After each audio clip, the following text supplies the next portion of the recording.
बिस्मिल्लाहिर्रहमानिर्रहीम। अस्सलाम वालेकुम। इन दिनों मेरे ज़ेर मुताला जिस किताब ने मुझे सबसे ज़्यादा चौंका दिया है उसका नाम है हयातो कलाम हुसैन बिन मंसूर हल्लाज। इस किताब को शिमा मजीद और अल्लामा जावेद ने मुरतब किया। इसे इदारा इल्म और इरफान ने शाये किया और तकरीबन 350 सफ़हात पर यह किताब मुश्तमिल है। ये किताब महज एक सवाने हयात नहीं है, बल्कि एक ऐसे इंसान की फ़िक्री, रूहानी और तारीख़ी बाज़ियाफ़त है जिसे सदियों से ज़्यादा सुना गया, कम समझा गया और शायद सबसे कम पढ़ा गया। बाज़ किताबें मालूमात देती हैं, बाज़ किताबें ख़यालात बदल देती हैं और बाज़ किताबें इंसान को अपने ही इल्म पर दोबारा गौर करने पर मजबूर कर देती हैं। मेरे लिए ये किताब उसी तीसरी किस्म की किताब साबित हुई है। इस किताब को पढ़ने से पहले अगर कोई मुझसे मंसूर हल्लाज के बारे में पूछता तो मेरा जवाब वही होता जो शायद बर्र सगीर के लाखों मुसलमानों का है।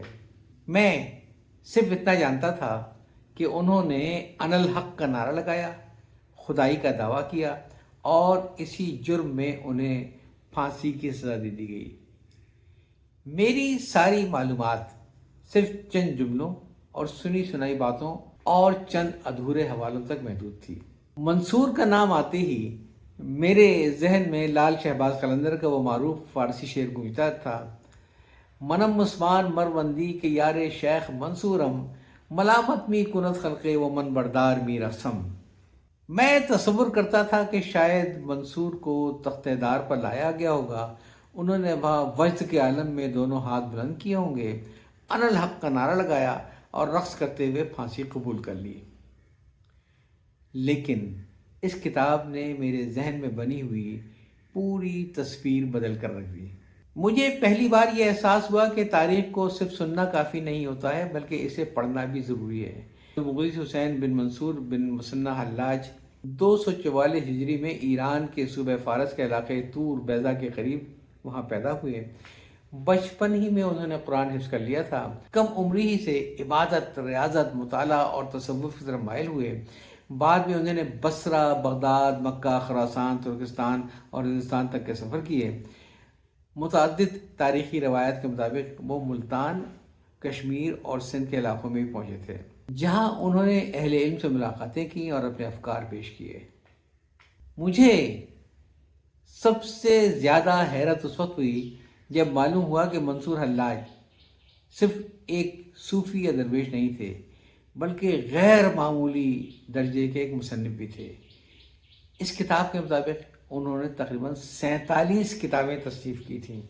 आज के दौर में जब हमारे पास कंप्यूटर, इंटरनेट, डिजिटल लाइब्रेरियाँ, मसनूई ज़हानत और बेशुमार सहूलतें मौजूद हैं, तब भी एक म्यारी किताब लिखना आसान नहीं है। ज़रा तसव्वुर कीजिए, 1000 साल पहले न कंप्यूटर, न ई बुक्स, न सर्च इंजन, न चैट जीपीटी, न रिसर्च डाटाबेस, और उस दौर में एक शख्स 47 किताबें लिख दे। ये सिर्फ मेहनत नहीं, बल्कि इल्म के साथ गैर मामूली वाबस्तगी की अलामत भी है। इस किताब ने यह सवाल भी मेरे सामने रखा कि आखिर ऐसा क्या हुआ कि एक बुलंद पाया आलिम, सूफ़ी और मुसन्निफ़ तारीख़ के सबसे मुतनाज़ किरदारों में शुमार होने लगा। किताब के मुख्तलिफ मज़ामीन पढ़ने से अंदाज़ा होता है कि अनल हक का नारा और वहदतुल वजूद से मुताल्लिक़ उनके बाद अफ़कार यकीनन उनके मुखालफिन के तादाद का बायस बने, लेकिन मामला सिर्फ मजहबी इख्तलाफ तक महदूद नहीं था। दरअसल उनके मुरीदों की तादाद बहुत तेज़ी से बढ़ रही थी, अवाम में उनका रसूख़ भी फैल रहा था और इक़्तिदार के ऐवानों में उनसे खौफ पैदा हो रहा था। तारीख़ बार बार हमें बताती है कि जब किसी शख्सियत के गिर्द अवाम जमा होने लगें तो इख्तिलाफ़ राय अक्सर सियासी मसला भी बन जाता है। मंसूर को बरसों कैद रखा गया। रिवायात के मुताबिक वो तकरीबन 9 साल तक जेल में रहे और कैदुबंद की सोबतें उन्होंने बर्दाश्त की। कुछ अरसे के लिए रिहाई भी मिली, मगर मुखालफत की आग ठंडी न हुई है। आखिरकार उन्हें दोबारा गिरफ़्तार किया गया, मुकदमात चले, फतवे दिए गए और फिर वो अलमनाक अंजाम आया जिसे पढ़ते ही दिल कांप उठता है। उन्हें पहले सूली पर लटकाया गया। फिर पत्थरों और कोड़ों और कमचियों से उन पर तशद्दुद किया गया। उनके दोनों बाजू काट दिए गए, उनके जिस्म के मुख्तलिफ आज़ा ज़ख्मी किए गए, कान, नाक, आँख सब काट के ज़मीन में फेंक दी गई और इसी तरीके से उन्हें सूली पर लटका रहने दिया गया। अगले दिन सुबह उनका सर कलम किया गया, उनका एक एक जिस्म का हिस्सा टुकड़े टुकड़े करके उसे दरिया में बहा दिया गया। ये सिर्फ एक सज़ाए मौत नहीं थी, ये ताकत के इजहार का एक खौफनाक मंजर था। शायद इसीलिए मुमताज़ मौर्रिख सैयद सुलेमान नदवी साहब ने एक बहुत अहम बात लिखी। वो कहते हैं, हल्लाज शहीद हक़ न था, क़त्ल राह सियासत था। उसकी हैसियत मजहबी गुनहगार की कम और सियासी मुजरिम की ज़्यादा बना दी गई थी। उसके खून का दाग उलमा के कलम से ज़्यादा सलातीन की तलवार पर है। ये जुमला पढ़कर इंसान रुक जाता है और सोचता है और फिर तारीख़ को एक नए ज़ाविये से देखने लगता है। मंसूर हल्लाज की शख्सियत के बारे में एक और दिलचस्प बात भी इस किताब से मालूम हुई। अल्लामा इकबाल ने भी इब्तिदा में हल्लाज के अफकार पर सख्त तनकीद की थी। मारूफ जर्मन मुस्तशरिक़ एन मेरिशेमिल ने लिखा है कि इकबाल के इब्तिदाई ख़यालात में हल्लाज के लिए सख्ती पाई जाती थी, लेकिन जैसे जैसे उनका मुताला वसी हुआ उनकी राय में भी तब्दीली आई। बाद-ए-अज़ां जावेदनामा में इकबाल ने मंसूर को आरजू, जुस्तजू और रूहानी जुर्रत की अलामत के तौर पर पेश किया। ये तब्दीली हमें एक अहम सबक देती है।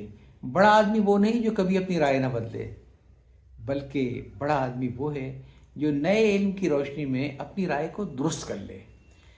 इस किताब का एक नहायत दिलचस्प बाब फ्रांसीसी मुस्तशरिक़ लुई मैसियोन से मुताल्लिक़ है। अगर ये कहा जाए तो गलत ना होगा कि जदीद दुनिया ने मंसूर हल्लाज को दोबारा दरियाफ्त किया तो इसका बड़ा सेहरा उसी शख्स के सर जाता है। 1883 में पैदा होने वाले मैसियोन ने फ्रांसीसी अदब, तारीख़, आसार क़दीमा, संस्कृत और फिर इस्लामी उलूम का बाकायदा मुताला किया, अरबी ज़बान सीखी, मिस्र, इराक़, ईरान और मशरिक़ वस्ता के मुख्तलिफ इल्मी मराकज़ में तहक़ीक़ की, जंग अज़ीम में भी खिदमात अंजाम दी, तदरीस भी की, सरकारी ज़िम्मेदारियाँ भी निभाईं। लेकिन उनकी ज़िंदगी का सबसे बड़ा इल्मी कारनामा ये था कि उन्होंने तकरीबन 55 साल मुसलसल मंसूर हल्लाज पर तहक़ीक़ की। 55 साल किसी इंसान की ज़िंदगी का सबसे बड़ा हिस्सा। उन्होंने यूरोप और मशरिक़ वस्ता के बेशुमार कुतुबखानों में नायाब मखतूतात तलाश किए, मुंतशिर तहरीरें जमा की और मंसूर की गुमशुदा तसानीर को दुनिया के सामने लाने में बुनियादी किरदार अदा किया। अगर मैसियोन की मेहनत न करते तो आज हम मंसूर को सिर्फ चंद अफसानी रवायतों के ज़रिए जान सकते थे, उनकी अपनी तहरीरों के ज़रिए नहीं। मंसूर हल्लाज का एक कौल जो इस किताब में है वो बार बार जहन में गूंजता है, और वो ये है कि खुदा तक पहुँचने के रास्ते उतने ही हैं जितनी मखलूक की सांसें। और एक मशहूर कौल इनसे मंसूब है, जिसने अपने नफ्स को पहचान लिया उसके लिए हर आजमाइश एक आईना बन जाती है। इन अक़वाल की ताबीर से इख्तिलाफ किया जा सकता है, लेकिन इतना ज़रूर महसूस होता है कि मंसूर की पूरी ज़िंदगी सवाल उठाते, तलाश करते और सच की कीमत अदा करते गुजरी। ये एक अजीब सी दास्तान थी। जहाँ तक इस किताब की तरतीब का ताल्लुक़ है तो मुरत्तिबीन ने इसे 2 बड़े हिस्सों में तक़सीम किया है। पहले हिस्से में 18 से ज़ायद अहले इल्म हज़रात के तहक़ीक़ी मज़ामीन शामिल हैं, जिसमें मंसूर की ज़िंदगी, अफ़कार, तसव्वुफ़, फ़लसफ़ा, मुक़दमे, सियासी हालात और तारीख़ी पस मंज़र पर तफ़सीली गुफ्तगू की गई है। जबकि दूसरे हिस्से में ख़ुद मंसूर हल्लाज का मुंतख़ब कलाम, उनकी तहरीरों के इक़्तिबासात शामिल किए गए हैं, जिससे क़ारी को सिर्फ दूसरों की राय ही नहीं बल्कि मंसूर की अपनी आवाज़ भी सुनाई देती है। मेरे नज़दीक इस किताब की सबसे बड़ी खूबी यह है कि यह क़ारी को कोई फ़ैसला थमा नहीं देती है, बल्कि उसे सोचने पर मजबूर करती है। आखिर में मैं सिर्फ इतना कहूँगा कि हर किताब इंसान को नई मालूमात नहीं देती है। कुछ किताबें इंसान को अपनी मालूमात पर शक करना सिखा देती हैं, और यही शक इल्म की पहली सीढ़ी होता है। हयात व कलाम हुसैन बिन मंसूर हल्लाज मेरे लिए ऐसी ही किताब साबित हुई है। इसने मुझे सिर्फ मंसूर से मुतारिफ नहीं करवाया, बल्कि ये भी सिखाया कि तारीख़ में किसी शख्सियत के बारे में राय कायम करने से पहले उसकी अपनी आवाज़ को सुन लेना भी इंसाफ का तकाज़ा है। تو یہ میرے تاثرات تھے اس کتاب کے بارے میں، حیات و کلام منصور بن منصور۔ اجازت چاہتا ہوں، اللہ حافظ۔